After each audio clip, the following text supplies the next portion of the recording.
அமைப்புகளுடைய செயல்பாடுங்கிறதானுங்க பாரதிய ஜனதாவுடைய செயல்பாடு. அது எப்படி வித்தியாசமா பார்க்க முடியும்? அதான் ரெண்டு ஒண்ணு தானே. அது ரெண்டு ஒண்ணா இருக்கிற போது அதை எப்படி வித்தியாசமா வேறுபாடாக பார்க்க முடியும்? நாங்க பழனிசாமியை பத்தி கேட்டீங்க. நாங்க தான் அடிமை சாசனம் எழுதி கொடுத்துட்டு தன்னுடைய கட்சி எடுத்த நிலை என்ன என்பதே மறந்துவிட்ட ஒரு முன்னாள் முதலமைச்சர். அப்ப அன்னைக்கு என்ன பிரச்சனை? 2014 என்ன பிரச்சனை? இது என்ன பிரச்சனை என்பதை அவங்க ஜெயலலிதா அம்மையார் தலைமையில் நடைபெற்ற ஆட்சி அந்த அரசு போட்டு அப்படி விட்டு நீங்க படித்து பார்க்கலாம் என்ன சொல்லியிருக்கால் அதே தான் நாங்கள் சொல்லியிருக்கோம்.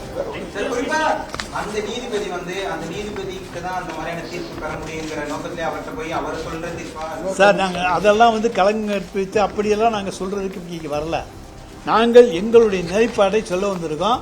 2014 ஜட்ஜ்மெண்ட் நம்பரை மட்டும் தந்துடுறோம். காப்பி கிடைக்கல.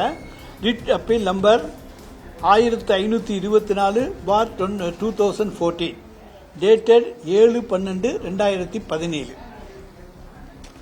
அந்த ஜட்ஜ்மெண்ட்டை பார்த்துக்கங்க. அதுல உங்களுக்கு விளக்கங்கள்லாம் நிச்சயமா தெரியும். அது எந்த ஆட்சியில் போடப்பட்டது, எந்த ஆட்சி இது நின்று